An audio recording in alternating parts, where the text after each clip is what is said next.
Hey, what's up? Welcome to Movie Dumpster Season 2, Episode 5. And top of the morning to ya! We're talking about The Luck of the Irish from 2001, directed by Paul Hoen. I'm Joe Lascola. I'm Sean O'Rourke. Connor, fuck this movie, McGraw. Welcome to the dumpster. Where's our family from, Dad? We're from right here, son. No, I mean, where did we come from? You know, what's our heritage? We moved here from Cleveland. We're Americans, Kyle. That's all the heritage we need.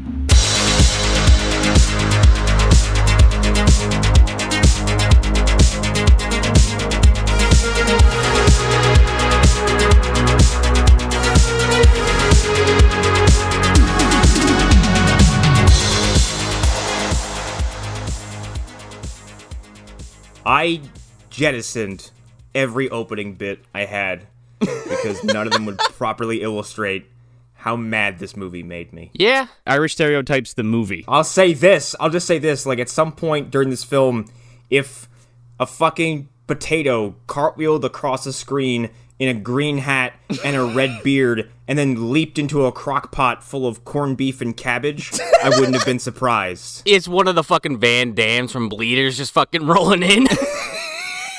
Oh, we'll get to that in a second. By the way, this is a Disney joint. So the mouse pulled down his pants and just took a fucking piss right in the Irish people's faces. He's like, oh, you're all a bunch of fucking beer-drinking, potato-loving assholes. Here you go. But no beer because it's a Disney Channel original movie. Don't forget that. No beer is consumed in this entire film. Look, I'm not from Ireland. Me either. Your heritage, Connor, your heritage. Where's your heritage from? Okay, slow down, because I'm going to get to that fucking elephant in the fucking room in a moment. Because these people are robots and this movie's a simulation. Oh, man. I am not from Ireland, but my full name is Connor Seamus McGraw. Hey, just like the guy in the movie. No, that's Robbie Rotten, okay? We're going to get to that, too.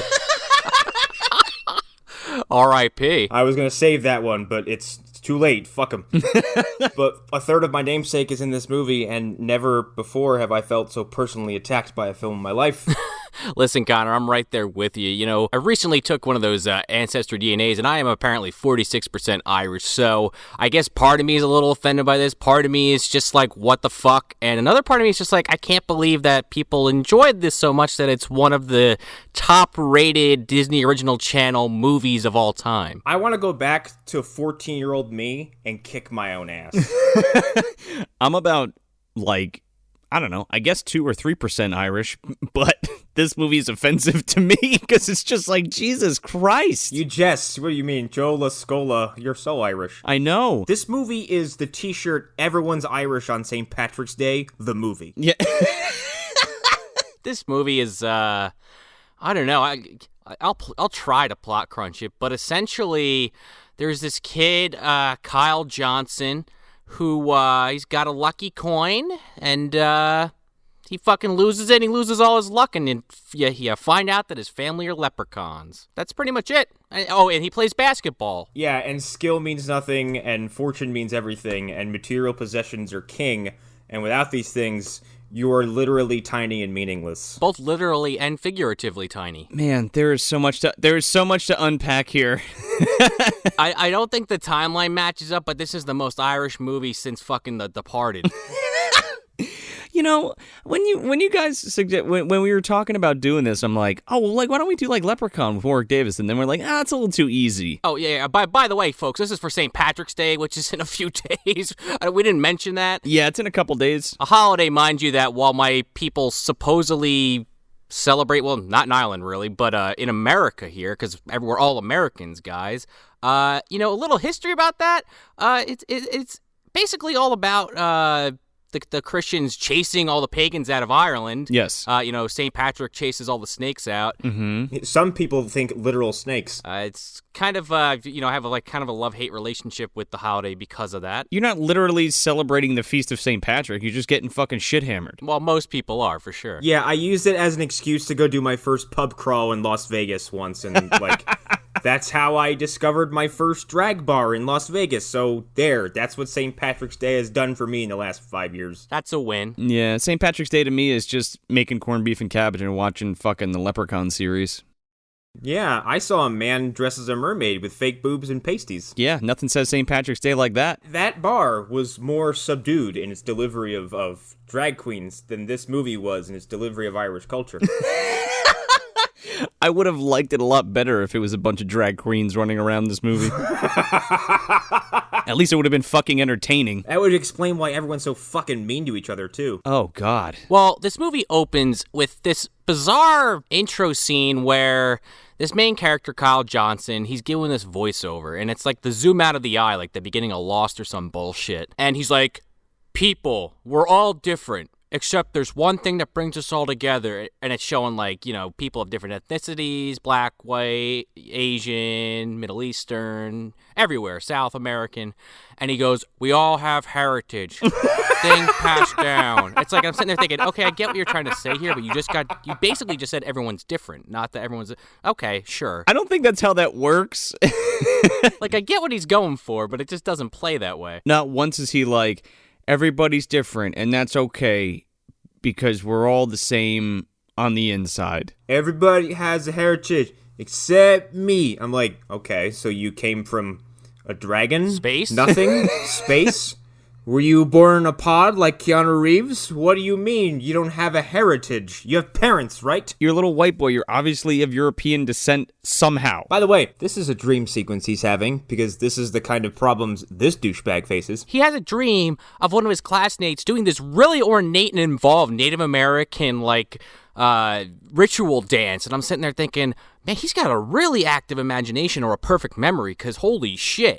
Also, the audience for this school is completely and perfectly ethno-diverse. Oh, yeah, man. Every seat has a different nationality. Yeah, and they're fucking age diverse as well. This kid is like torn between finding out his heritage, but also standing up for being an American. Yeah. Which is a little weird. It gets really fucking strange. This is the most political film we've seen since fucking Uncle Sam, for God's sakes, and that's kind of a shock to me, to be honest. The political voice of this movie is louder than Uncle Sam's. Yeah. This movie's preachy as all shit. This is like, the Irish are a bunch of peasants. Yeah, Irish suffrage. So the dream come to a close where basically Kyle shrunk down.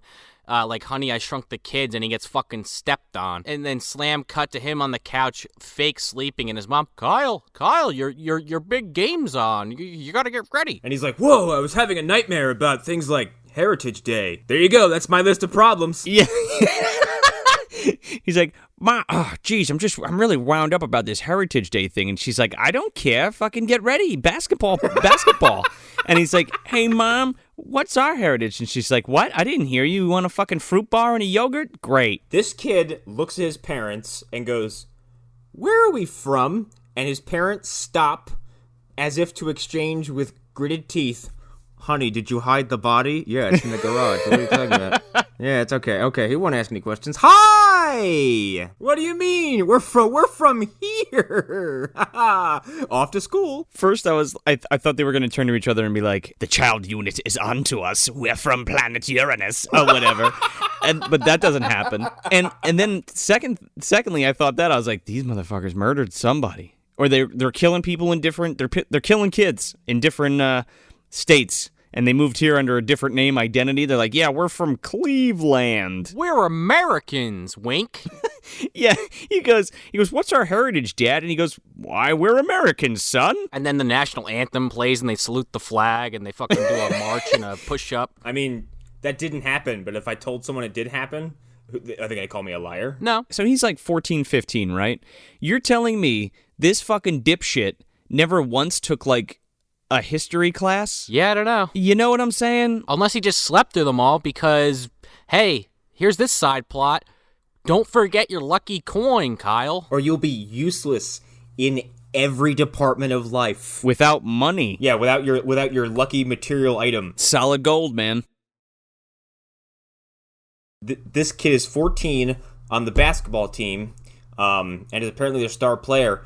I don't buy for a second that he gives a flying fuck where he's from. He kind of seems like he doesn't. No, I guess that's what that is. Well, the only reason he's even talking about it now is because he's like, he has to give a presentation on it for Heritage Day at the school. So he's like, shit, where am I from again? A star athlete who suddenly is like, Where are we from? What's our heritage? Never mind, I don't care. A basketball game soon. Mind you, this whole Heritage Day thing is optional, and he's getting, like, peer pressured into it. By this chick that likes him? Bonnie? She's incredibly mean, and he's also, and even though if she is given kind of bedroom eyes to this fucking lump of coal, he is oblivious. Oh, yeah. Actually, he does a better job as Goku than fucking what's-his-face did. Chatwin? Oh, yeah. You mean someone who only gives a shit about one singular physical activity and everything else is completely secondary? Basketball, and that's it. I mean, imagine this guy. He goes Super Saiyan, his hair turns fucking bright red. They have this basketball game, and he plays for the Screaming Eagles. Oh, God. And, it's coming down to the fucking wire. Did anybody else get Teen Wolf vibes from this shit? Because I sure as shit did. Yeah. This movie is also aggressively 2001 because, our protagonist's hair is spiked up as hard as it possibly can with what has to be hair glue, the officially branded bullshit. He's got some Sugar Ray shit going on here. What the fuck's that guy's name? Mark McGrath. Mark McGrath fucking vibes going. He's in the basketball game, and you get introduced to this friend of his, Russell. And then it's coming down to the fucking wire. It's, down to 2 points left, and the ball goes flying, and somehow this motherfucker slipped flagrants into the ball, and it bounces off his fucking shoulder like he's playing volleyball and goes in for 3 points, and they win by like a point. And it's like, woo, hooray, what a lucky play. I'm sitting here thinking, is that even regulation? One of my favorite characters introduced here, and that's Coach Cocaine. Dude, this guy looks so familiar, and I didn't look him up, but he's somebody. I know he is. When you glance at him from a distance, he looks like Zapp Rousdower from The Last Sacrifice with Mystery Science Theater fame. I'm surprised he wasn't chasing a cult and getting drunk in the Canadian wilderness. Kinda, or like Sergeant Slaughter with a mullet. Yeah, like he looks like, I love his voice. He's like, come on, Kyle. Get down there and throw the ball at the hoop. I have sweat stains down to my waist. So the game ends, and then the movie starts again for the third time. because like, in the beginning, it's like, we're all different heritages. And then it, like, goes off on a fucking tangent. And then the fucking movie fades down and then fades back up again. And it's like, and they just won the basketball game. And he's like, my life's great. It's great being the star of a basketball team or whatever. And then he's like walking around, and it's just like that kind of thing. We're like, oh, hey, Kyle, man, that was a great game, dude. And then like the cheerleader's like, hi, Kyle, you did a great job. Yeah, she gives him a kiss. His buddy's slapping him on the fucking back. The whole school's clapping for him. He's like, yeah, everyone loves me. I'm like, this is a fucking dream. This movie's a fucking simulation, and these are all programs. Like, exactly. Why he's walking beat and people are like glitching to like my man, my man. And because their behavior seems to shift on a dime as a mass of people and not on an individual basis. Well, like you were joking earlier, maybe they all got switched with pod people. I saw Invasion of the Body Snatchers. I know how it goes down. I swear to God, fucking Donald Sutherland's there. He's screaming at him. That's Coach Cocaine. Yeah. We get that scene with Bonnie coming up to him that we were talking about a little bit earlier, and she's basically, pushing him about Heritage Day. What are you going to do? What are you going to do? And even Russell's... This is where Bonnie Bot 2000 shows up. She's like, Kyle, why don't you care about your heritage? You must care about your heritage, don't you? Reprogramming. Oh, Bonnie, you run everything, don't you? He's trying to blow her off about it, and she's like, I guess a mindless jock wouldn't understand. And he's just like, mindless? What? I got a test. I got to leave. At the very next scene, he's literally daydreaming about this fucking great, couple of days he's been having, and fucking forgets to take the test for what I can only imagine is like 45 minutes to an hour. A whole period. And then he just like, oh, fuck, the bell rang, and then just starts checking off all the answers. And the teacher's like, oh, Jesus Christ, Kyle, what the fuck are you doing? Like, He's like, oh, I take even more points off for stuff like that. I take extra points off for wrong answers. Don't you fucking understand that? So you don't do that shit. And he's like, oh, sorry, fucking Mr. Whatever. And he hands him his test, and he's like, holy shit, all these fucking answers are right. And he's like, yep, guess I just must be lucky. Fuck you. And then he leaves. Here's the thing. There is in the first act anyway, the simulation jokes tie directly into a Rick and Morty episode, because a lot of this stuff has like a one-to-one comparison, where Rick is trapped in a simulation, and at some point, like, Morty's there too, and someone's like, the teacher's like, Morty, what's 9 plus 5? And he's like, 95? He goes, that's right, it is 95, Morty. You're the smartest kid in class. Everybody say goodbye to Morty. So here's my question. Who is Jerry in that equation? Is that Bonnie, Russell, Henry Gibson? It's probably the dad, actually. It's probably a one-to-one with the dad. It is definitely Kyle's sad sack of a dad. Good old Bob Smith. Okay, I need to go back to Bleeders for a second, because had I known that the movie after we watched would have a Robert Smith, after I made a Robert Smith joke, fucking blew my mind. This guy's killing children. I like how his two names are both basically aliases. Bob Smith to Bob Johnson. I changed my name from John Deere to Joe Deere. Then we get another scene with Kyle and his fucking parents after school, and Yeah. she has like this alien ass Cobb salad. She's like, feeding him. It's like the fucking lettuce is hanging over the sides of the bowl, and it looks like almost entirely onions and just oil on the inside. I thought that they were gonna be like adoptive parents, and he was just like a leprechaun, and they didn't like tell him. Oh, so like it was like Elf or something? Yeah. She's like, I found this recipe inside a health food magazine. Enjoy your shitty salad for dinner. Did anybody else get really like weird Twin Peaks fucking vibes off of this scene? Oh man, then it turned into like a Terry Gilliam film for like 2 seconds, because like the fucking we bust out the fisheye and we're doing these weird shots of the parents and like it's like, what the fuck? Like, it's just so fucking bizarre. Yeah. He's at the table and he's having the conversation with them, and he's like, yeah, so about that heritage thing, like where are we from? And he's like, his dad's like looking at his mom, like giving her crazy eyes, and then he like looks back at him. He's like, we're from Cleveland, son. And he's like, no, like before America, where do we come from? And they're like, don't worry about it, Kyle. Just eat your fucking salad. There was no time before America. Stop asking questions. America's for the free and the brave, and it is good. So the next day, because they don't give him any answers, he goes to school on, I'm going to look this up. And I shit you not, he goes on this thing called Web Tech, and he searches the word Johnson, and I'm sitting there saying, this guy's going to get nothing but pictures of dicks back. Like, what are you doing? I gotta tell you something, though. I always wanted one of those fucking Macs with like the colored backs. Oh, yeah. Basically, he's looking up Johnsons on the internet, and Bonnie comes over, and she's like, oh, I know a better way, and God knows what she looks up. Oh, yeah, she's like, well, did you try your parents' name? And he's like, yeah, nothing came up for him. And she's like, all right, well, did you try your dad's name with Cleveland next to it? And he's like, no, I don't need your help. Don't get away from me or whatever. I don't want these stupid computer device. Get out of my room. Yeah, basically. And it's like, that's not how that works. You don't just look up, like Connor said before, like from Johnson to fucking Smith. It's like the most generic fucking name. So, of course, there's going to be 5 million pages of things with people with the last name Johnson. He might as well be looking up witness protection people, like... Which they make a joke about later. It's like when the fucking Simpsons moved to become the Thompsons, but far less subtle. Yes. Because after this scene, he goes home, he's like, and then my day got even weirder. And he's like, another one of these like weird scenes where it's like handy cam shot of him in the fucking like side, sitting room or some shit. And he's looking at his dad's old fucking yearbook from 78.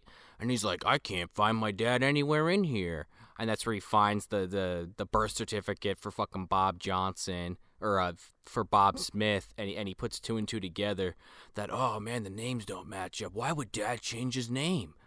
And then, his fucking mom comes home, and she's just like, yeah, what are you doing over there? And he's like being obvious as hell. I'm convinced that this script was like a rejected like thriller script or like horror movie script, and they were like, how can we recycle this shit? Oh, we'll turn it into a fucking Leprechaun movie for Disney. Yeah, so he finds this yearbook and all the newspaper clippings and his secret super FBI birth certificate, whatever, and all this top secret information he's not supposed to know is wedged in the page where his dad's yearbook photo is. I'm not sure how this constitutes as hiding this information, and then they shouldn't act weird when he suddenly starts asking questions. Yeah, I mean, especially if after, like, let's say for the sake of argument, like you guys were saying, he is 15 years of basically just never asking, and now all of a sudden he does ask, and it's like, oh, we just happen to have this information lying around, easy access. But when you find out the secret, you're like, that's the secret? Like, why didn't you just say your mom his mom was Irish. At the same time, if it was such a secret because of what, not only are they Irish, but they're, what they are, why isn't this in a fucking safe or burned and just not available for his eyes at all? I guess, but it's just fucking dumb anyway. Why are we keeping this from the kid? Why wouldn't you just say, yes, son, we're Irish? You don't have to say, yes, son, your dad fucked a leprechaun and you're half leprechaun. His mom's maiden name was O'Reilly. You're fucking Irish. O'Reilly. Yeah, well, he just finds that.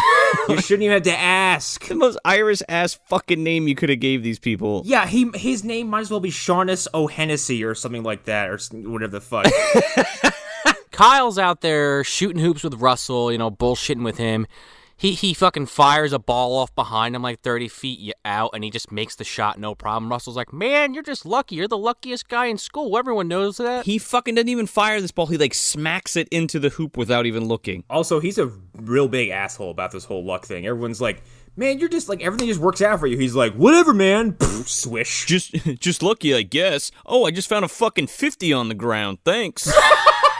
He also, at one point, this is important for later, but he touches the rim. Oh, yeah. And Russell's like, man, he's like, I can't believe you touched the rim. That's unbelievable. My dad scolds me about not being able to touch the rim. And I'm just sitting there like, your dad, gets pissed because you can't jump high? That's kind of fucked up. Also, your dad is, fucking 8 feet tall. But he has, 2 scenes, and in both of those scenes, he physically stands out above everybody else because he's, a head and a half above everyone. Or more. But yeah, they like Joe was just saying, he finds a fucking Bill on the ground, and then just, they're walking in a park or some bullshit. Not even. They're walking down the street in the middle of fucking, this backdrop, this little city, this little town that they're in. The backdrop of this is, these fucking cascading mountains.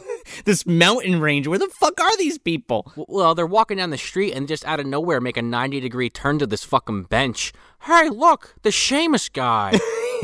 The scene of step dancing. Robbie Rotten! They're like, hey, there's an Irish festival. Oh, look, the symbol on the fucking flyer is the same symbol on my Lucky Charm. Let's go to the fucking Irish festival. And then from the distance they hear...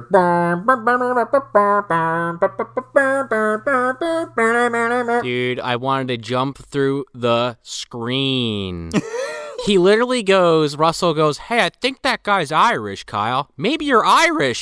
He goes, maybe. And then cue the, the fucking Irish music starts playing immediately. Somebody's playing a fucking flute somewhere. Yeah, at this point, the movie, I was talking to my screen. I was like, I also remember Riverdance. Yeah. I was so confused because I was like, what is happening? Is this a St. Patrick's Day festival? Is this just a general Irish festival? No, honestly, it looks like this fucking festival was set up by this Seamus, villain man. Yeah, I guess. It's like he set up for himself. If this was an elaborate ploy just to steal someone's coin, then this guy either has lots of disposable income or just doesn't know how to pull off a petty crime. I think that's literally what it was because, let's be honest, these two characters go to the fucking St. Patrick's Day Six Flags. It looks like Irish Disneyland. That's what it looks like. Instead of the teacups, we got Irish whiskey cups. Don't get too drunk. Ride the fucking flying potato ride. There's a church that's just like, come in and fight your relatives.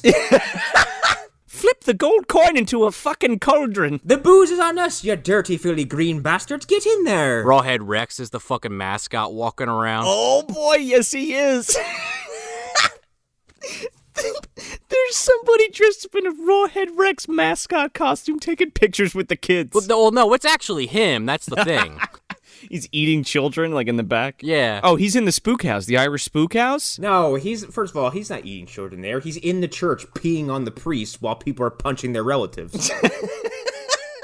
So then there's this fat, he's like the henchman guy to the Seamus guy. Oh, you mean top of the morning to ya? He's just like, oh, top of the morning to you. And he's putting shamrock lays around people's necks. He fucking harasses a 4-year-old.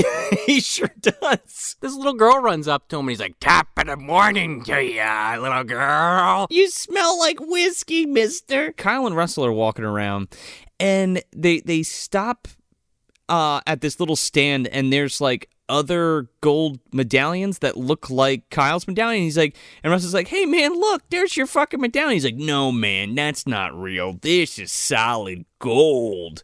And then, Probably shouldn't be screaming that out loud, Kyle. yeah, seriously. Fucking Henry Gibson comes up, fucking Dr. Pennyworth himself. I see that necklace you have there, but have I ever told you about my frogs?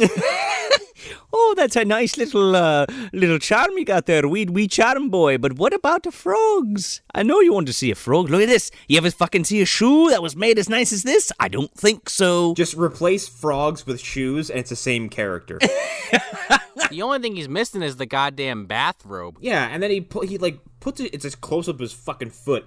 He puts in this block, pulls up his sock, and he has a charm or some shit on it, and then tilts his shoe so you see the sole, and he has. I'm not even kidding. It's the Death Eater symbol from Harry Potter etched into the bottom of it. I'm like, wow, what is the significance of that? I don't, because I guess leprechauns take pride in shoemaking or whatever. And I guess the snake on the shoe is like him because he fled Ireland? I guess that's the family crest, though, for the O'Reillys. P.S.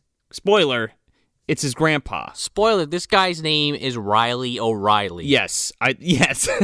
He's talking to Kyle and Russell, and I forget what, but he buys some food or some shit for them, and he has these quarters that he just flips in the air, 10 fucking quarters, and they're flying all over the place, and they land perfectly stacked. What is with this? He's like, buy yourself some taters, and he fucking flicks it in the air, and they fucking fly into this CG bullshit, and then they land in a stack. All right, now now I remember why I didn't remember what he bought them, because I was so offended by it.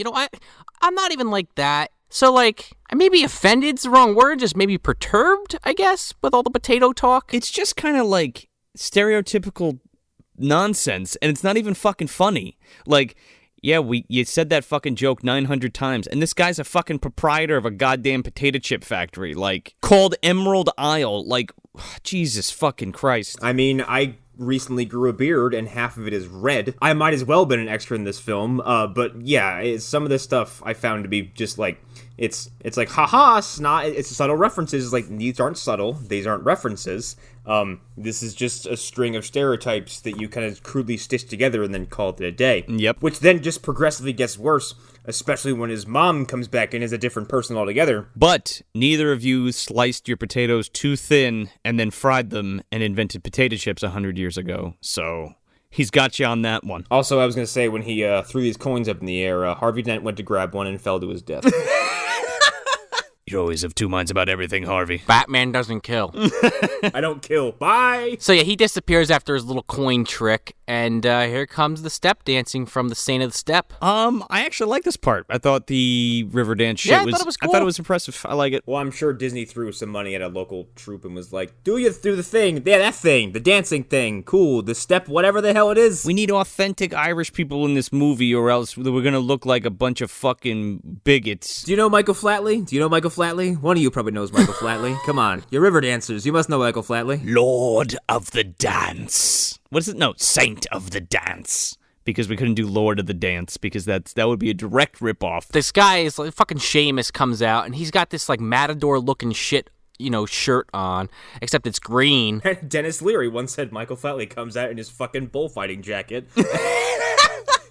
And he said it with his pirate shirt flowing in the wind. This Seamus guy's walking around touching people, and they just keep fucking dancing. These people just fucking start dancing out of nowhere after he caresses them. Well, yeah, because he makes Kyle step dance, by instinct. Yeah, I read a creepypasta about that once. It wasn't pretty. So, yeah, he's in there, and Russell's like, how do you know how to do that, Kyle? And he's like, I don't. Tap to the tap, tap, tap, to tap, to tap, tap. And to go back to your earlier point, because I just put two and two together on that, Seamus must be coming to these towns and doing these events, because the second that he does the river dancing, he can pick out who in the crowd is automatically enticed by it, and he has his fucking top of the morning goon go in the crowd and, check it around and just essentially punch Kyle to the ground, and then, hey, guys, did you think that the thing was stolen right then and there? No, because he still has it around his neck. So somehow, this fucking thug was able to switch the gold necklace charm out for the fake one? Oh, first of all, this dude is an expert pickpocket who clearly picked the wrong career choice. Actually, I just got it. Like, he knocks this kid down, and then he takes the fucking necklace. But then he puts one of those stupid shamrock lays on him, and I think he kind of fucking puts the fake necklace on as he does that. Exactly. This guy's like Huel from Breaking Bad level good. Yeah. And, of course, based on the way that the next couple scenes go, that was where I jumped to that conclusion.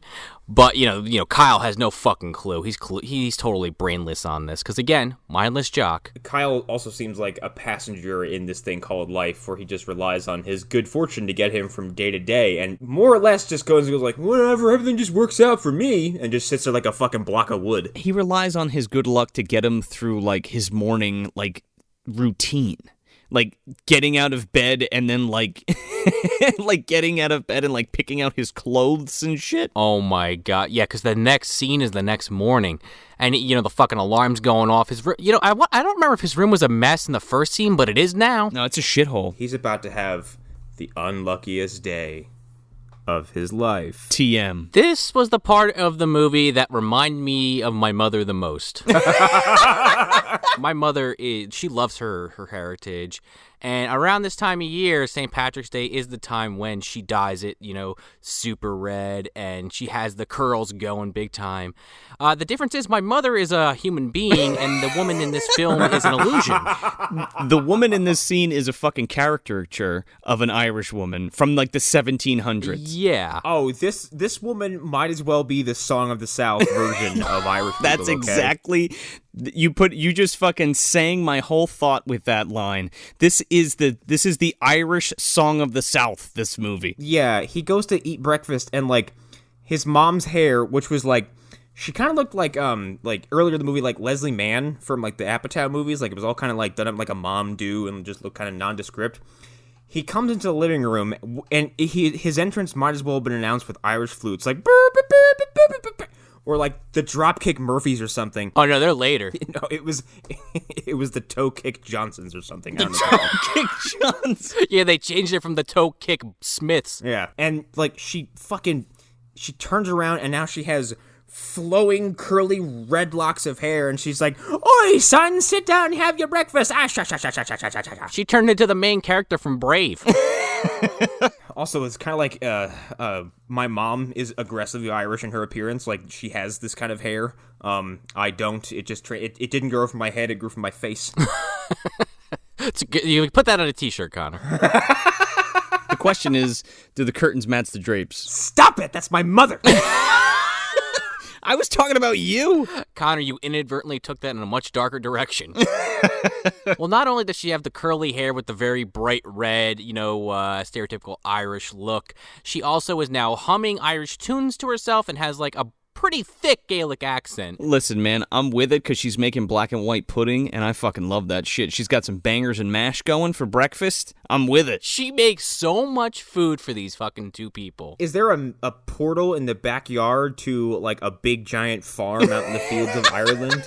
Where she can go and murder all of these animals for this fucking food? Because I doubt she went to the local butcher and got it all. She has the refrigerator from Naked Gun 2. She fucking climbed in there. It's the one from Ghostbusters, but she opens it up, it's just Ireland. Yeah, it opens up and it goes, Blarney! And then when her potatoes jump out of the bag on the counter and start baking themselves. Oh yeah, they cook themselves into fucking potato chips. You also have a scene where, as this bangers and mash is coming out, Kyle and his dad kind of look at each other, and Kyle goes, I don't know what he says, but he's like, Mom's being a wee bit strange, eh? There is no Johnson, only O'Reilly. And then Dad has this look like, break the glass, hit the button.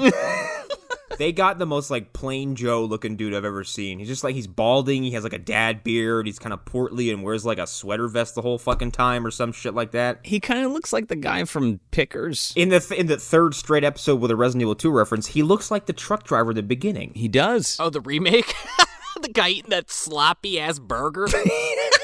The most beautifully rendered sloppy burger I've ever seen in my life. It was finally starting to get good. Or if you want to go a little more classic, that guy's a maniac. Why did you buy me? I ain't got no clue, darling. Anyway. You also, if you weren't sure by now, you find out that, hey, we're Irish. Yeah, just in case you didn't know. She's like, son, I have to tell you a secret. Sit down. This one's a wee bit of a missile to your chest. Do you have enough corned beef and cabbage? I can give you some more. I have potatoes and hash on the side. Now, if this movie had a brain, she would have sat down. She's like, I have a secret to tell you. We're Swedish. Actually, we're actually Scottish. Just Ragnar Lothbrok breaks through the fucking wall. Oh my god. Fucking what's-his-face is there? Sigvaldsson's there? Yeah, like imagine if they were like Norse, and then instead of turning a leprechaun, they just started like killing their neighbors. It's in our heritage. We have to go hunt the giant wolf. Fenrir. They go to the church on St. Patrick's Day. They got everyone's there. With the priest has like the green, that green scarf that the priests wear. Oh yeah. And they're going in there just butchering their neighbors. Hey, it's our heritage. You guys have your heritage. We have ours. We're Norwegian. What can we say? Yeah, but that's way too honest of a representation of Swiss people. You'd have to get the Swedish chef in there. To really hammer home how this movie feels about people's ethnicity. Ordy fishy fishy bardy dirty. Give the Swedish chef a fucking mace and have him go to town. We got the flirty birdie ancestry heritage birdie. Everyone in this movie should have been a fucking Muppet and probably would have came off a little better. That's such a good analogy. Holy shit. So yeah, and then they go for their walk to school, the bus. I don't know, they're just traveling, him and Russell. And then he goes about his usual, I guess, daily pompous routine of finding money and going, ha ha, look at that. And then deservedly so, a truck comes along and splashes him with water from a puddle. And he drops the money. Yeah, and then he drops the money into a stream moving 0 miles per hour. Dude, by the way, real quick, like, the camera makes a point to cut to this fucking dollar floating down the gutter for like 5 seconds. Yeah, like as if I'm supposed to follow it down the road and watch Georgie get his arm ripped off or something. Pennywise is like, oh, thank you. We all float down here. And he's like, I'm already having a bad day. I don't want to make it worse. Pennywise is like, I understand. Keep walking. Thanks for the dollar. Except it's not Pennywise, just Warwick Davis down there. It's literally Tim Curry, like in his wheelchair down there. Oh, no. And he's like, thanks for the dollar. He's like, you think you're unlucky? Listen here, you little shit. Come here so I can fucking smack you with my good hand. You're a fraction of my age. Kyle's in class, the Goku comparisons keep coming. He's daydreaming. He fucking loses his homework. His backpack splits in half or something. The unluckiest day of his life consists of finding $1 and then losing $1, getting splashed by a liquid that will dry, going to class and going, I lost my homework, and then flipping his backpack upside down and then letting a bunch of mysteriously crumpled paper just fall everywhere. Look, maybe it's the way you packed your backpack, you stupid shit. Can you hand me that Hustler? It's got, I haven't read it yet. Sorry about that, Teach. My favorite part is when he opens his fucking locker and he gets these fucking pig's feet and fucking horse cum all over the front of his fucking jacket. Yeah, because, like, he for some reason thought to carry the bucket of slop that his mom gave him for lunch or something, and just stick it into his locker like an asshole. I'm pretty familiar with a lot of, like, Irish food and, like, Scottish food, and I don't know what the fuck this is. It's like... Dude, I'm telling you, this looked like a lobster claw in a fucking bowl of gravy. Those were pig's feet. Oh. Floating in a fucking bucket of fucking horse semen. That's what it looked like. An Irish Cinnabon. You also have this great gag where he's, believe it or not, some of these jokes actually land, at least for me. He goes to get a drink of water out of the fucking water fountain, and it just sprays all over his crotch. And this fucking girl that kissed him in an earlier scene, like, walks up to him, sees the pee stain, and just fucking laughs and turns the other way. Dude, that got a legit laugh out of me, because he's like, hey, what's up, how you doing? And she looks at him, and then looks down at his crotch, and he looks down and goes, oh, man. I'm like, you don't know how to take a piss correctly. My question is, like, I've been on the receiving end of some shit like that with a water fountain, but, like, he just stood there and held that shit down as it just kept unloading on his leg. But it wasn't a couple drips like, oh, I shook on my pants a little bit. It was like, I straight up pissed my fucking drawers. To put the fucking cherry on top of this horrible day, he goes to basketball practice, and it's the day of the semifinals for the championship state championship. And he's star player, man. Yeah, the star player, and the coach says, all right, guys, good practice. You guys can all leave after you nail 10 foul shots. We got to be ready for the game tonight. Everyone's like, okay. Quick shot at Russell, missing. No fanfare, nothing. Just, Russell, you fucking missed. Whatever. Next person, Kyle. Oh, I'll show you how it's done, Russell. Totally fucking whiffs it. Sometimes I wish this was a video podcast. This is one of these moments. This coach literally face palms and like grabs his arm like he's about to have a stroke. This coach is covered in sweat immediately. He's like, Well, because the scene before that, he keeps going on about this is the first time we've ever made it in the state championship. We're such a small school. We can't screw this up. Small school? This thing's like a fucking industrial complex. It's gigantic. Also, if the rest of your team is that bad that you need one player to win the game, coach, maybe that's a you thing and not a team thing. Also, Coach Cocaine should know better, okay? But he was probably too busy snorting lines and sweating too much to really, commit any more time to his team. Do you think the entire time Kyle was doing these foul shots, as you just described, he was in his office doing cocaine? I mean, he wasn't present. They're there, I don't know how long past when practice actually ends as the two last losers in the fucking building. And then Bonnie, Ronnie, Holly, robot girl comes back in. And what was her purpose for walking in here again? So that her and Kyle could have an argument and he looks like a douchebag? Yeah. She's like, man, you gained everything off of luck, man. He's like, maybe I just suck or something. You suck, Bonnie. I don't know. Leave me alone. You suck, Bonnie. Immediately regrets it, like, man, did I screw up? Get out of here. This is a basketball court. Girls don't belong here. Then she fucking dunks on his ass. Yeah, because there's this whole, subplot of her character that she wants to play basketball, but her dad is basically the dad from Cool Runnings who wants the kid, Junior to work for Webster, and Cohen. Yeah, it goes fucking nowhere. He's like, yeah, my dad won't let me play any, extracurricular sports because if it's not for a scholarship, you can't do it. So she's like, that's why she's in like every club. Yeah, not even for a scholarship though. It's like for something so she can get into some kind of medical school. Like, right. Real quick, the mom her name's Marita Garrity, and she plays fucking Nancy in Groundhog's Day. I knew she looked familiar and fuck. Oh, that's right. This is the end of his unluckiest day of his life, guys. This is when the computer simulation goes all rogue on him. And he plays the game like a boob, as if he's never played before, because maybe you should probably, as Bonnie says in the scene before, maybe you ought to practice every once in a while and not just, just lazily throw some shots and you're like, yeah, it's not even trying. Listen, man, I played youth basketball and I sucked and I never got a basketball thrown at the back of my head unless someone was trying to hit it. I got something to say about the referees in this movie, okay?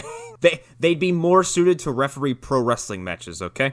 With the amount of shit they let slide. So, yeah, Kyle plays like a boob, and then goes home. He's like, this is the worst day ever. I'm gonna die. This is where his dad cuts him off first? Yeah, because he wakes up, another alarm going off with his wrecked room, and he's stumbling out, and, He wakes up, and there's a bunch of smoke in the fucking house, and they run downstairs, and they're like, what the fuck's going on, Mom? Oh, and she has like a fucking... She suddenly has like a barmaiden dress on or something? Like, she looks like an Irish immigrant from the fucking 1700s, man. She's like fucking stoking a peat moss fire. Yeah. And she's like, oh, it makes your breakfast taste wonderful or some shit. I'm like, what the fuck are we doing? Yeah, well, okay, this doesn't happen yet because first he has to go to school. And a series of bad special effects happen to him. Yeah, with his fisherman's cap on. Yeah, he turns into the fucking singer of O-Town. He leaves the house and suddenly looks like he's gonna go fucking fish above the piranha-infested waters and get killed by them while humming, Show Me the Way to Go Home. But now he's wearing it conveniently down over his ears, and wears it into school, into class, and no one tells him to take it off. Well, because apparently this is how he hides his secret identity. Clark Kent's got fucking glasses and a big jacket. He's got a fucking fisherman's cap because no one's going to recognize him. Yeah, nobody's going to recognize me. I look like fucking Bob Denver. Yeah. Except now, now he's going by Kyle Smith to try to throw people off. Newsflash, Kyle. The whole school fucking hates you. The hat ain't helping. Why did he think a fisherman hat was going to conceal the fact that everyone knows who you are because they go to school with you? I don't think it's to conceal the fact that they go to school with him. Oh, wait, yeah, it is that. But then when he takes it off, he's got, like, fucking red streaks in his hair and pointy fucking ears. Yeah, it's there to hide the fact that they slapped this kid into makeup real fast because they didn't want to film an actual transformation sequence. Oh, God, we get some fucking shitty 2001 After Effects later. We didn't talk about it yet, but at some point between when he he loses this fucking coin but doesn't know it yet. He starts shrinking like an inch or two a day because he's in this school lab. And he's not, of course, not paying attention at all. He's talking to Russell, and the teacher calls him out. Hey, what's iodine do? And he's like, What metals are magnetic? And he's like, and starts drooling. Iron and whatever. And then she's like, anybody else? And the whole entire class raises their fucking hand. He just responds, I have a note. I'm allowed to wear this hat in class. I don't give a fuck about your hat. You're not learning anything. So then she calls on Russell. Yeah, like literally this scene only exists so that when he has a magnet in his hand for this, lab test or whatever, oh shit, his necklace, gets stuck to it. And he's like, hey, wait a minute, gold's not magnetic. And I'm like, okay, fucking Einstein. This is then when we get one of the lines of the film, guys, because this fucking hat comes off. And he's got Legolas fucking elf ears, and he's got spiky orange hair, and he shouts to the sky, "Oh, for the love of Mike." Oh, for the love of Mike. I don't know what that was supposed to mean. Like, is it Michael Flatley? Is that who we're referencing here? Is this... You think so? Right after that, though, then Russell goes, hey, by the way, didn't I used to be shorter than you? And he goes, oh my god, I'm getting shorter, my laddie, yeah! Well, he looks up and the camera goes all fucking fisheye on him, and he goes, oh, saints preserve us! Yeah!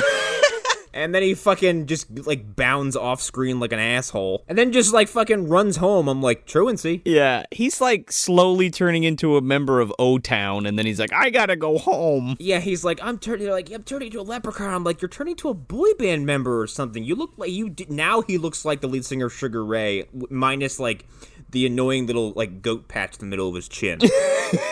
He starts just talking like Mark McGrath. He like speaks in like fucking Sugar Ray lyrics, whatever those are. He just runs inside and he's like, Mom, every morning there's a hill in the corner. Hanging on my 4-post bed! He says all that, and then his dad goes, hey, we gotta tell you something. Meanwhile, cut to his small mom, his shrunken-ass mom on the table. And then I wrote this down phonetically so you can get an idea of how thick these accents are getting. She goes, son, I'm a leprechaun. So, his dad's basically just like, yeah, that's about the size of it. I fucked a leprechaun, and there you go. That's you. Was she already, like, tall, regular-sized person, or, how does that work there, pal? I don't know. You think she shrinks down sometimes, and they kind of fool around like that? It's like, it's like their kink. He's like, oh, I love when you, like, the tiny people on my dick. I love when you crawl inside my ear canal. Like... I love when you box my dick. Treat your testicles like a speed bag, honey. She's fucking posing down there like the fucking the fucking Fighting Irish. Now that she's revealed that she's a leprechaun, she breaks out the old pan flute and starts playing a little ditty. She's dressed in like fucking rags. She's not even in that cute little dress she was wearing before. No, she's dressed like a leprechaun. Yeah, she's dressed in like fucking overalls with like patches on the knee and like some shitty vest. Yeah, like with a green overcoat and like gold buckles on her fucking shoes. Might as well have a fucking shamrock sticking out of her hat or some shit. Did they have Piccolo over with the clothes eye beam machine or some shit? Like, oh, make her look like a leprechaun, Piccolo. Okay. Clothes beam! That's my favorite special move in Dragon Ball because it serves only one purpose, and that's to give Gohan a new outfit. That's it. People also later in this movie shrink and then have a different outfit that all of a sudden fits their newfound tiny anatomy, so we'll get to that. The rules of this leprechaun transformation thing are so fucking broad and stupid. It seems like it varies on person to person, honestly. Because well, you have 3 members of the same family who are all apparently suffering the same affliction, but all of them are manifesting symptoms differently. Like, if this was a medical case, you'd be like, fucking blow my brains out. I don't know what the fuck's going on. Yeah, because, like, the mom immediately... Or she doesn't immediately, but she turns into a leprechaun within a couple days, and then it takes Kyle a longer time because he's like half leprechaun. Yeah, in one day, she shrinks down to 7 inches, and then, like, he loses an inch or 2 a day. Yeah, it's like Fred Savage in Little Monsters. Yeah. And then, like... Henry Gibson, like, fucking, he's like, well, I'm really old, and it takes a long time for me to turn back into a leprechaun. Have you ever run from time? It's very complex. Don't grab my beard. Anyway, so Mom's a tiny person now, and she's just dancing away without a care in the world. And then Kyle is like, the thing you guys gave me is gone. I don't know where it is. And she's like, oh, fuck, what do you mean it's gone? She like breaks her flute in half. She's like, you fucking did what? That's your goddamn birthright. Oh, if I was tall enough, I'd box your ears. Oh, she fucking lays a doozy on somebody later. She goes to Bob, stick me down your pants and let me ride your cock. It's the only thing that calms me down. I'll strap a saddle on you. Let me ride that Cleveland dick. Bob's like, sorry, Kyle, I gotta take care of this. For some reason, he's like, yeah, I went to this Irish festival, because, those are a thing. His father goes, hey, I know you really gotta tell us about that. We really don't want you going there. Why don't they want him going to the fucking fairgrounds? Are you afraid of carnies? Yeah, you can't go on the Ferris wheel, you young man. Maybe he knew about Rawhead. He didn't want to take any chances. That's right. He'll fucking eat you right out of the car, man. Right off your little bikes, you little fuck. Yeah, because her dad just can't get to the car fast enough because he's stuck behind a measly metal gate. After the mom's done riding the dad's cock, she basically explains, oh, it got stolen? Well, it can only be one person because no one else in the world would ever want this lucky coin. Your grandpa. Okay, here's the rules of this movie don't make any sense anymore because it's like if the grandpa who is also in the same family has the family luck MacGuffin, like, wouldn't it all be the same? It would all be the same because we find out later that it couldn't have been him because the youngest person in the family has to possess it for it to work right? Yeah. Right. But why wouldn't his mother realize that? Also, by the fucking way, I'm just gonna say it now because it's so fucking stupid and we're talking about it anyway, but like, they changed their name to get away from the O'Reilly family because Henry Gibson didn't like the fact that she was marrying a non-Irish man. Yeah. Okay, so you're gonna ask why they then live in the same town? That too. But it's like, I don't know, it's one of those things where it's like, well, they say in the movie, like, well, he wasn't a leprechaun, and it's like, no, it's because he wasn't Irish. Also, again, like I just pointed out, early in the movie they say, yeah, we had to change our names and leave because your dad didn't like this marriage of mixed races. Yeah. Well, I mean, in this sense, it's, leprechaun and human, I suppose, what it is. Yeah, you get this reveal, yeah, like, oh, no mixed marriages, and then fucking mom is like hopping ready to go track this guy down immediately. But I was gonna get this like logistical fucking plot hole you could drive a Star Destroyer through. They say we changed our names and left Cleveland because we had to get away from your grandpa because he didn't approve. So you moved to the town where he owns a potato chip factory? I guess. Also, just real quick, they lived near Lake Erie, so that comes up later. But they bring up Lake Erie, and it's supposed to be like a funny connotation because there's a place in Ireland called Erie, but that's not how it's pronounced. But it's pronounced Erie. Erie. So then mom is like, put me in your pocket. I'm gonna go punch my father in the face. Stick me down your pants front. Bob's just looking at Kyle. Kyle, I know this makes you uncomfortable, but, again, it's the only thing that makes her calm down. He's driving the car, and his mom's just in his dad's pants, jerking him off. Just hopping up and down on him. It's, oh, boy, it's getting all over my leprechaun gear. Where's Piccolo? I need a new suit. Holy shit. Oh, making it rain. The funny thing is that's Bob saying that, and he's not even Irish. You won't see anything, son. She will literally be in my pocket. So they go to Emerald Isle Potato Chip Company.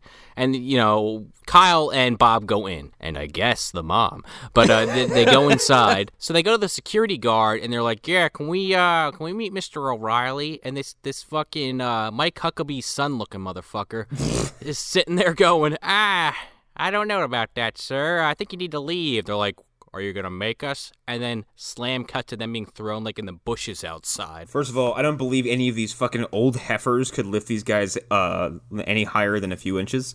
Because as we see in a few scenes later, all of them are very, very out of shape. Yeah, this fucking fat Irish John Cusack looking motherfucker. So, yeah, they get tossed out. And then, lo and behold, Bonnie's field trip to the fucking potato chip factory. And it's like in a throwaway line, like, yeah, she shows up or whatever, and like fucking Kyle gets thrown out, sneaks around the bus and like walks in with the kids. But then like a beat after that, the fucking woman's like, oh, this is where we make the potato chips, and you know, a long time ago when they made the fucking chips, he sliced the potatoes so thin and he threw them in the fryer, and that's how they made potato chips. I like how now you're from the East End. Like, Yeah, I don't know, I'm slip sliding into fucking Australian. now you're from fucking Whitechapel. Anyway, fucking Kyle raises his hand. He's like, "Hey, is there a basement in the Alamo?" And she's like, "No, no." He's like, "Where's Grandpa O'Reilly?" And she's like, His office is in a different place." He goes, oh, okay, I know exactly where to go then, thanks. Okay, bye. And then fucking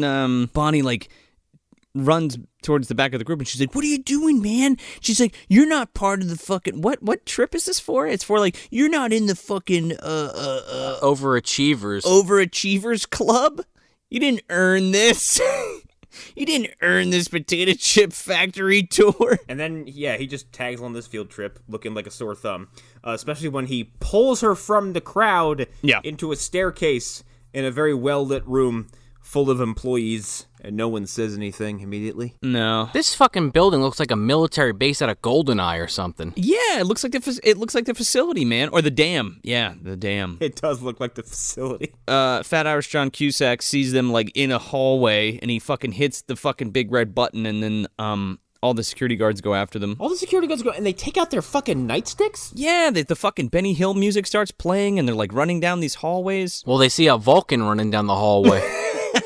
Get that goddamn green-blooded Vulcan. Get that logical son of a bitch out of my building. Fucking green-blooded bastard. He's gonna start shouting math at us. He's gonna be rational. So then a really not so merry chase ensues that climaxes when they jump onto a fucking golf cart. Yeah, you know, that was an interesting choice of words because in the parking lot, Bob just climaxed.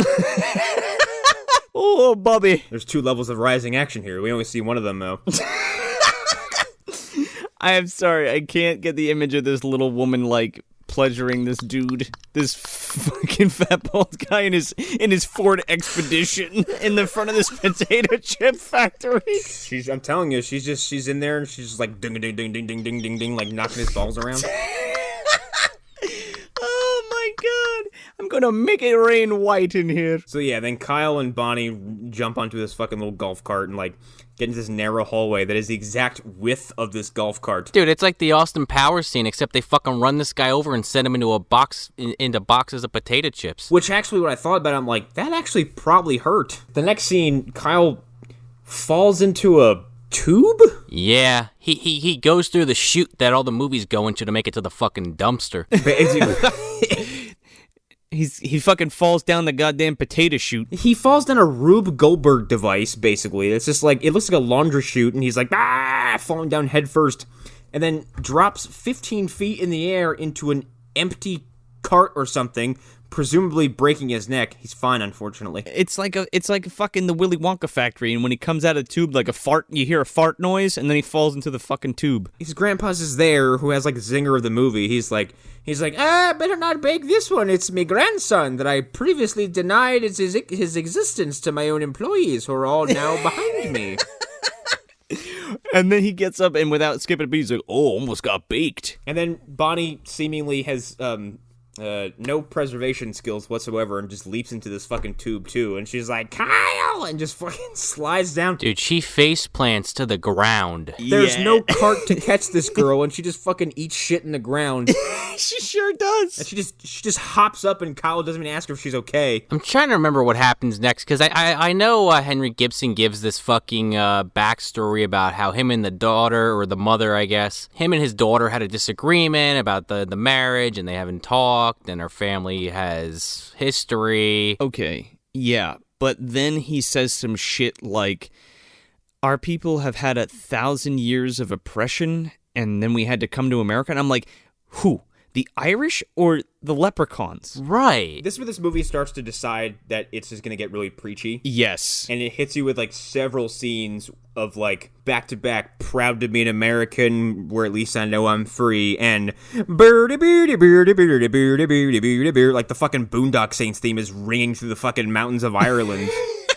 Like, this movie doesn't know what it wants to do. No, not at all. So then, like, I don't know, they accuse Grandpa of stealing the coin. He's like, that's stupid. Why would I steal my own luck? Yeah, exactly. And then he's like, I don't know, he somehow, he's like, he didn't, oh, yeah, that's right. Does he ask him if he went to the Irish festival, even though he confronted him there? Oh, you fucked around with Seamus, or whatever. And he's like, that low-down, dirty snake. Seamus something, whose last name I don't remember, but let's just pretend, for the sake of argument, that he is Seamus from the WWE, because it would make this a lot more interesting. Yes. And that that to solve all his problems, he just bicycle kicks people in the face. I'll do you one better. He turns into a fucking rhino.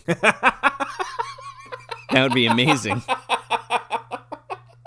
I always forget that happens. If Henry Gibson turned into Seamus, who then turned into a rhino. Oh boy, yes, please sign me up. So they're like, oh, let's go confront Seamus. So they do.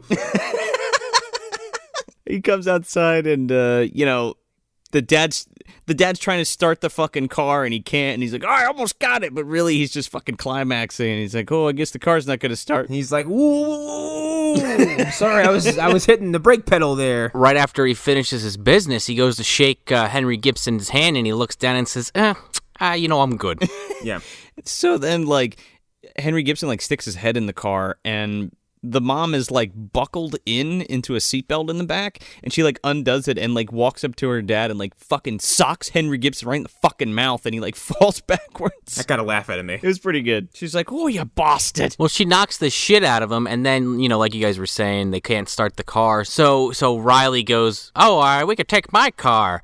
And it's this fucking green convertible. It is a puke green, like, almost lime-tinted convertible.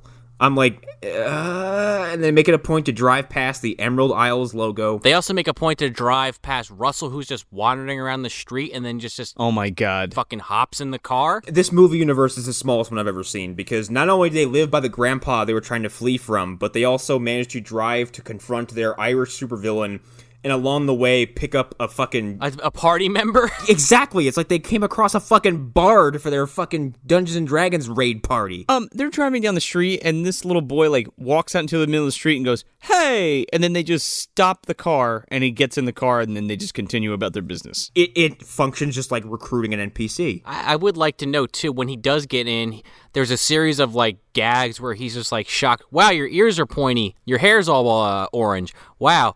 Then they show the mom who's standing, like, in the center console.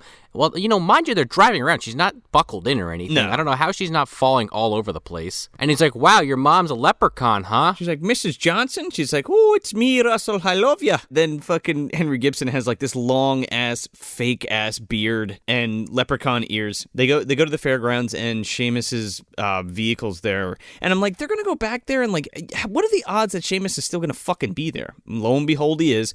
And they look through, like, the window. Henry Gibson, like, looks through the window on the Winnebago that fucking Seamus has, and there's like a safe open, and there's a box of gold coins open. He's like, oh, there's our look. For some reason, they send Bob on this Mission Impossible mission, and he's like fucking like sneaking, for lack of a better term, towards the vehicle, and he's like Joe was saying, he sees the money in there, but as he's looking, this fucking Seamus motherfucker jumps out and starts driving this Winnebago around, and he's got Bulk and Skull in the back of the truck. The fucking top of the morning to you guy has this fucking greasy blonde hair. This fat dude. It's like, what the fuck? That looks like a wig you're wearing. Yeah, like a bowl cut or something. Yeah, it looks so stupid. We get this fucking car chase, I guess we'll call it, where Seamus takes fucking tips from Dolph Lundgren in driving that bus.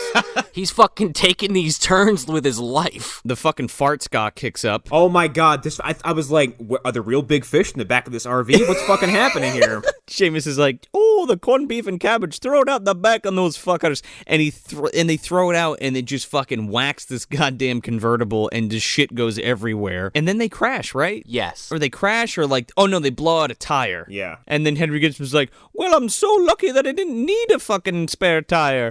Guess what, Grandpa? You get this weird scene. This scene is it's a fucking enigma, this series of events. Oh, it's weird, man. This scene is very, very strange. Yeah, uncomfortable and strange, because it starts with Kyle pouting, saying, oh man, I can't play basketball like this. I look like an asshole. And, they're like, okay, but what does that have to do with your ability to play? He's like, I never had any ability. It was all the lucky coin. I'm a loser. Yes, this is true. Well, Kyle, that's the most adult thing you've said the entire film. First step is admitting it, yes. And somebody says it might be Bonnie. She goes, well, it could be worse, Kyle, and then cue the downpour. It fucking starts raining on this car, and Henry Gibson's like pressing the button trying to fucking put the convertible top up, and it's busted. And then I'm like, okay, they're gonna run into like a building or something. Nope, they sit in the back of this fucking car under like one umbrella, just sitting in the rain for fucking 20 minutes. They are cuddled together as if for warmth, as if they're in the middle of the woods and like their plane has crashed, or their boat fucking capsized, or like the plane that was flying them crashed into the water, and one of them had to go swim in and pull a hatchet off a dead pilot. It's just like, why wouldn't, there's like buildings all around. I'm like, you guys are parked next to an industrial complex, go inside and use a phone. If they did that, we wouldn't get this next series of events where Bonnie, this is true, the character who's not Irish, mind you, knows everything about Irish history and goes on about, the Irish, when they first came to America, no one liked them, and so they did all the jobs that nobody else would do, and they probably didn't get paid what they deserved. And then, Connor, you said a few other things with a line in the movie. This was the fucking line of the movie for me because it was so... I grabbed my chest and went... Because they go, well, they didn't get paid what they deserved. And Russell, which we didn't bring this up by now because it has no other impact on the plot other than this line. Yep. He's black, but he goes, well, at least you got paid. He says this to no reaction from the movie's score, to the characters, to the editing, to the way the scene is shot. He says it as if firing a shotgun into the air, and no one moves a fucking muscle. Bob reacts. He just kind of shrugs his shoulders like, yeah. Yeah. And then they're like, oh, well, that's what they came to America for, to work their asses off. And that's what you got to do because luck ain't going to save your shit. There's this weird undertone of like, people came to this country to work hard and not be lazy. Yeah, what is that? Pull yourselves up by your bootstraps, millennials. They came here to not be fucking oppressed, dumbass. Land of the free. Anyway. So Bonnie gives this speech about how, we're Americans, Americans don't give up, and, all of a sudden all the characters get like a fucking pep in their step and are like, you know what, you're right, Bonnie. We're giving up too easy. American luck. This personal crisis lasts maybe 45 seconds. It's a long 45 seconds. Yeah, so, Bob goes off. He's going to go check a gas station. The rest of them, I don't remember what the fuck they're doing. But Henry Gibson opens up his trunk, and it's just filled with shoes. He loves his shoes. And then, much like Dragon Ball, where Bulma and Yamcha suddenly were, giving each other the eye, now I guess Kyle kind of likes Bonnie because she knows a lot about his heritage or something? Or is it just Blarney, Sean? Oh, people piss on the Blarney Stone and tourists kiss it. I'd rather do that than watch the rest of this movie, but I had to do it. He goes, you know what, Bonnie? I kind of like you. She's like, you really? Or is that just Blarney? And then fucking Henry Gibson's like, look, a rainbow! Oh my fucking God. I was waiting for the Lucky Charms to be at the end of it. Here comes the jackhammer of Irish stereotypes here, okay? Because not only do we get a rainbow and a pot of gold reference, what's supposed to be a joke ends up as a literal pot of gold is at the end of a fucking rainbow. Yeah, because Russell's like, actually, rainbows can be explained scientifically because the rain and the sun and reflections or whatever. And Henry Gibson's like, oh, I'm a fucking leprechaun. What do you think? I know a rainbow when I see one. I know what they do. Also, why does Russell even bother? He just saw a tiny woman in the front seat of a car and his friend's growing elf ears. Yeah. Like, what? The scientific it doesn't work anymore. Like, throw it in the garbage. You should be rubbing your eyes going, like, this is the most unlikely series of events I've ever witnessed in my life. My brain would have melted from trying to figure out the rationality of the situation, and then I'd be like, oh, magic, okay. And they follow this fucking rainbow all the way over to Seamus's RV, right? Well, yeah, in front of the Irish pub. Oh, that's right, where they're inside singing fucking shanties. They're singing fucking cockles and mussels. Yeah, they're in there, quote-unquote, celebrating. Yeah, they're swinging around fucking corned beef and cabbage sandwiches and drinking fucking Guinness. And meanwhile, like, this building looks like the inside of an IHOP, too. Like, there's like, it's just people, like, trying to enjoy, like, their son's 5th birthday or having, like, a breakfast together. And these guys are... It's like a retired Pizza Hut. It looks like no Irish pub in existence, but it's the Irish pub. So they sneak into Seamus's RV. Yeah, they sneak in the RV, Kyle and Riley O'Reilly, and, Kyle immediately grabs his coin. He's like, oh, I just have a feeling this is mine. I just have a good feeling about it. Well, they're all gold coins with, other, Gaelic sigils on them. And, not to keep picking apart the plot of this film, because it is, again, a Disney Channel original movie, but I have some questions about the end of this film based on this scene. If this guy has an entire trunk full of these lucky coins that he's collected over the years, why is his luck just shit? It's not shit. Actually, his luck's pretty good. His whole fallacy is that he makes bets that he can't win. Yeah, but I guess my whole point is, if you got that much luck, if we're just going off the basis that Kyle has this lucky coin and it makes him this lucky, and this guy's got all of them, 200 of them, he should be fucking, closing his eyes, bouncing quarters off the floor. I don't know. Doing backflips and still winning. He should be doing trust falls off the Empire State Building, okay?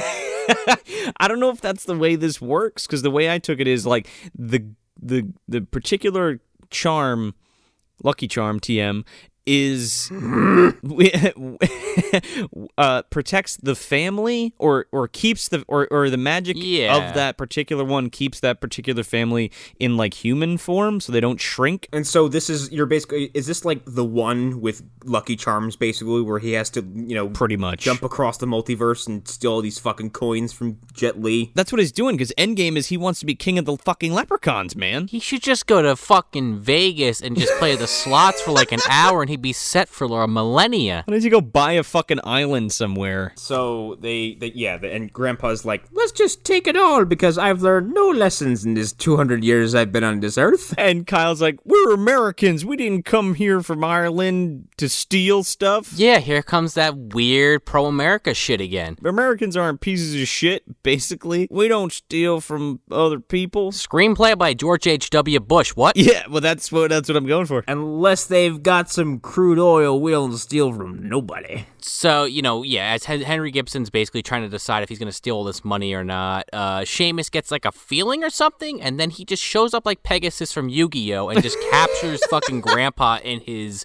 Millennium Eye. He grabs Gibson by the fucking beard, and he's like, if I got a fucking leprechaun by the beard, he can't get away. It's a Saiyan's tail? What the fuck? Pretty much. And then fucking Kyle's like, oh, I'll make a bet with you, and because Seamus can't turn down a bet or whatever, because he's a crazy gambling fucking crazy leprechaun. I mean, is that what you extrapolated from his characterization? Because there's really not much. That's it. And that's his only one character trait, is that he gambles. Kyle's like, I bet I can beat you in some sports, non-specific ones. Yeah, I bet you I can beat you in sports. I'm like, why didn't you pick basketball? Dumbass. Anyway, he's like, yeah, if I win, I get the coin and Grandpa, and if you win, you get the coin and Grandpa. And he's like, okay, sure. He's like, all right, dummy. All of these transactions are sealed with a high five, and I guess that's like a handshake in this world. Anyway, they high five and they fucking get transported to Ireland, and fucking Kyle and Russ are decked out in fucking ye old fucking Celtic garb. Bonnie doesn't go with them, even though that would make it 3 versus 3 because Bonnie's not allowed to play sports, I guess. Yeah, because she's a girl. And she's Spanish. I need to address this Ireland setting real fast because I get that you can't literally take this to Ireland, and I'm sure moving from this location that you clearly filmed the same 3-block radius was probably a little difficult.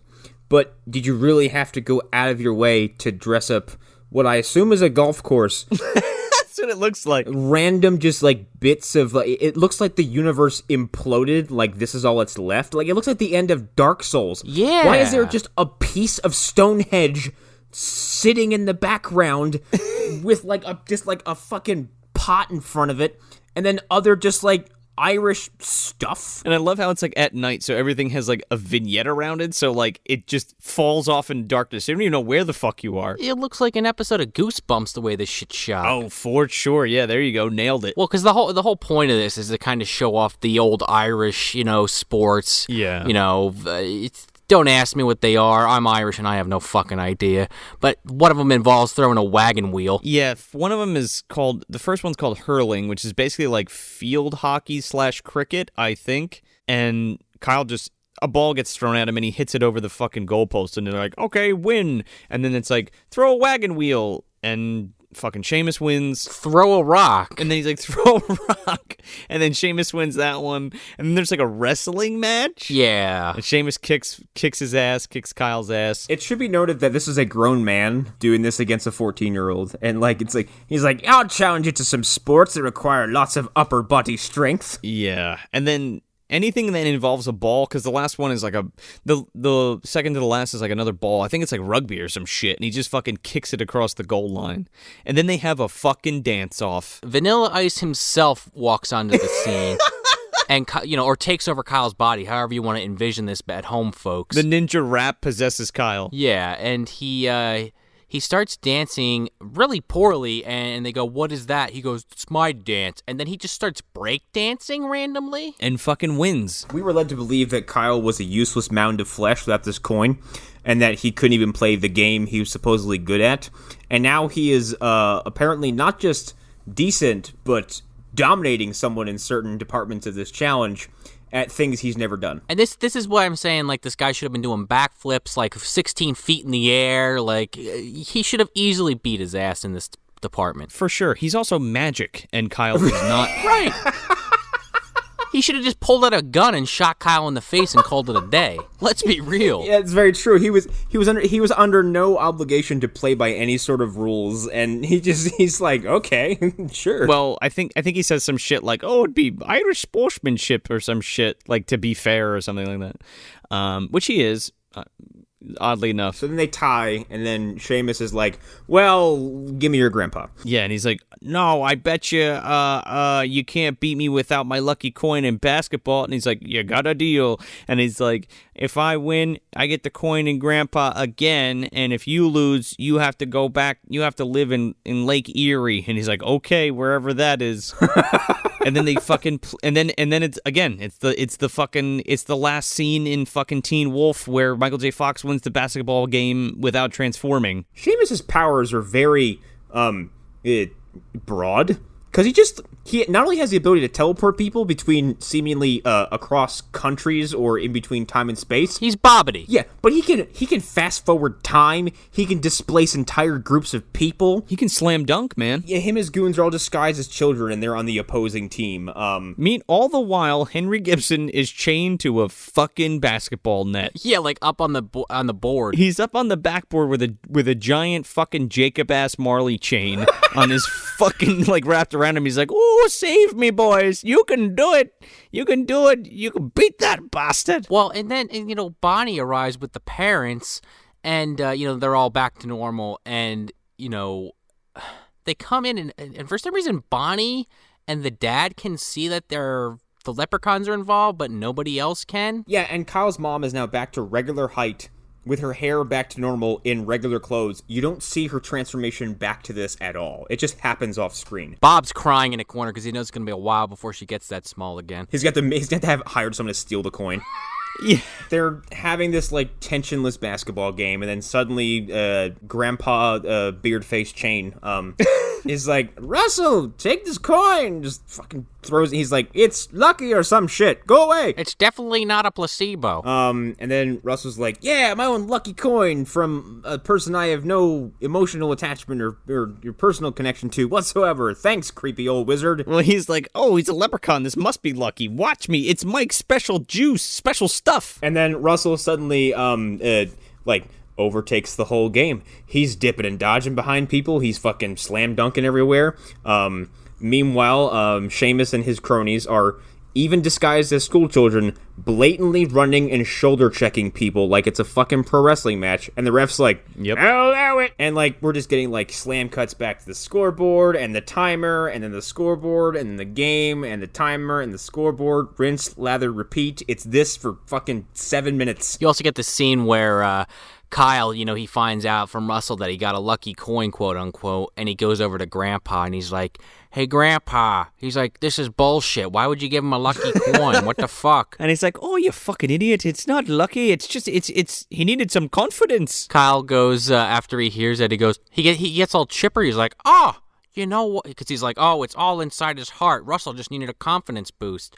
And then Kyle goes, huh. You know what, Grandpa? You're right. It's been inside me the whole time. The luck of the Irish. That's not how this works. And then all of a sudden, he's amazing also. It's never earned. And it's like, you didn't work hard for it at all. You just decided you were going to fucking be good. You can't. That's not how that works. But in the meantime, Seamus goes Super Saiyan Red. He goes full Lazy Town, man. He turns into, not even that, he turns into like the Leprechaun version of Shaggy from Scooby-Doo. Like, he gets all gaunt and weird looking and grows like a goatee and has red hair. He looks hysterical because at some point, if you look at his chin, you can see the latex that's on his chin keeping his fucking hair attached. Oh, yeah. Because his makeup was done in like 2 minutes, it seems.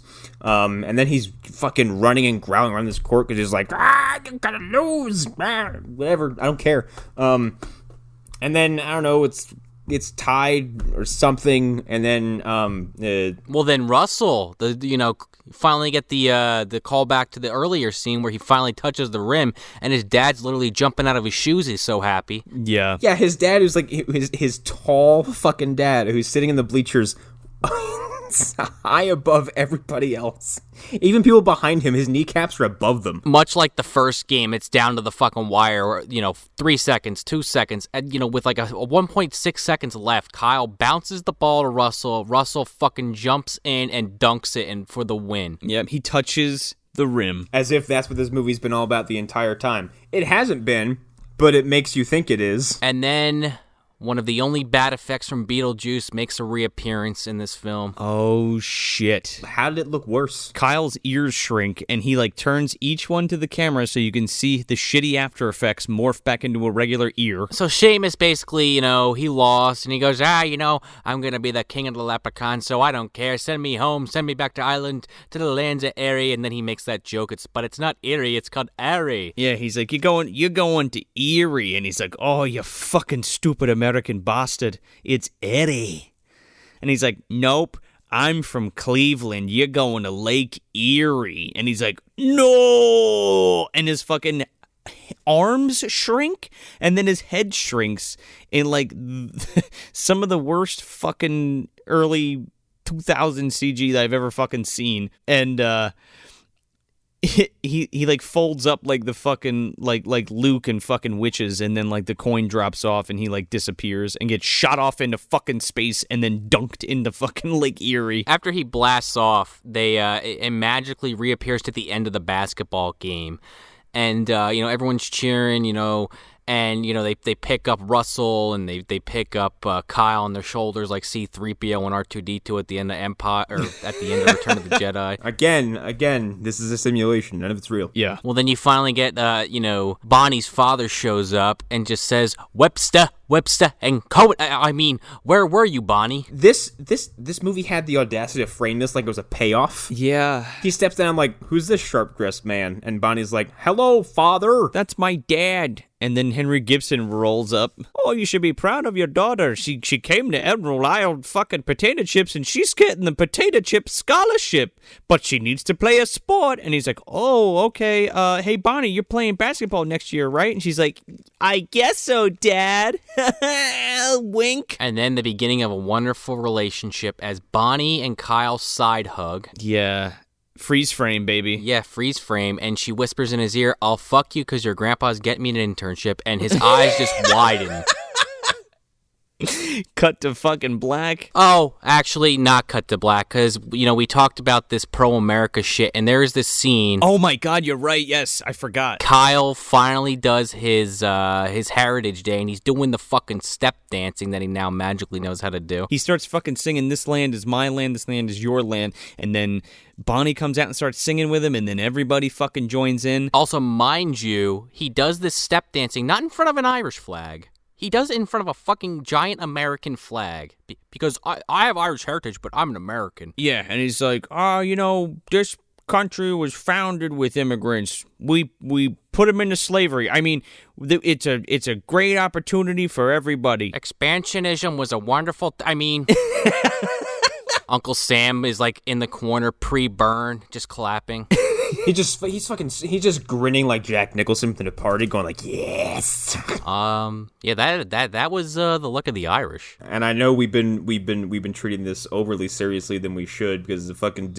Here's the thing. Well, I don't know. I think there's some propaganda in there for sure. This is overly saccharine and nonsensical, and it's trying to wrap up this weird, bizarre political social commentary in this like bizarre, illogical fairy tale that has aged fucking horribly. Yeah. I think if you put me in a room with Brink and this, I would go back to Brink in a fucking heartbeat because at least I'm like, well, Brink has people rollerblading. At least that's exciting. This is just fucking stupid, and I can't believe this is what people remember from this era of Disney just trying to pump out young stars like it's a factory. Yeah. Because it's produced nothing, honestly, outside of like Miley Cyrus licking a sledgehammer, Hilary Duff disappearing into thin air, and this kid going on to become a mermaid in a Disney Channel original movie.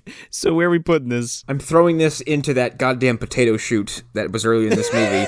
Except at the end of it is a barrel that's just got like a tire fire. And it just falls right in the middle of it and just singes into ashes. You know, whatever happened to good Disney movies like Fuzz Bucket? I don't even know what that is. Phil Fondacaro plays a fucking imaginary friend to this kid who's just lonely, and like it's this little rat monster thing.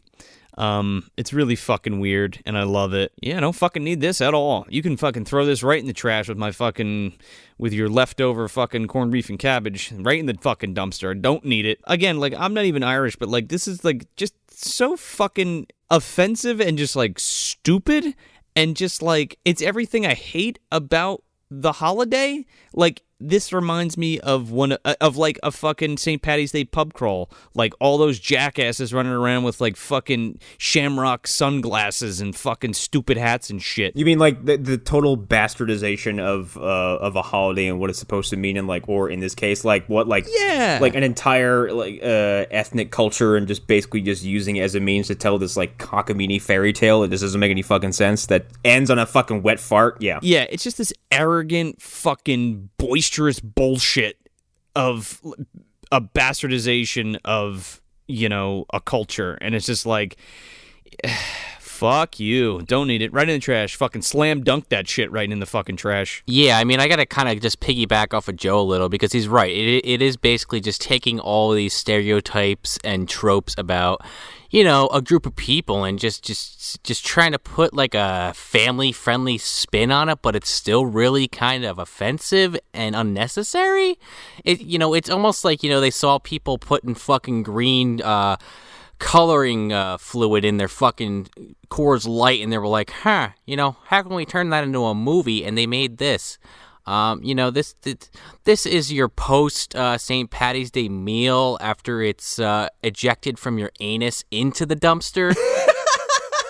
You know, you just take a blender full of that green beer, corned beef and cabbage, throw in this, you know, I was going to say throw in the soda bread, but that's actually a good thing. And we're going to keep that out of the dumpster, put that on the shelf next to some better films like Leprechaun.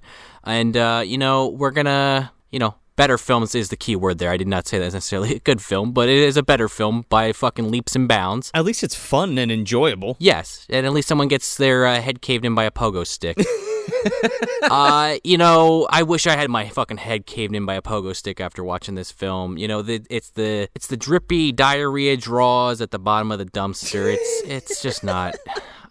I don't want to think about it again. The green crock of shit that's fucking smeared on the side. So that's it. That's The Luck of the Irish from 2001, directed by Paul Hoen. I'm Joe Lascola. I'm begrudgingly Sean O'Rourke. I was Conor McGraw. I'm dead now. Happy St. Patrick's Day, dumpster dwellers. Do you have to do that? Of course I do. I'm Irish. That's how I manifest despair.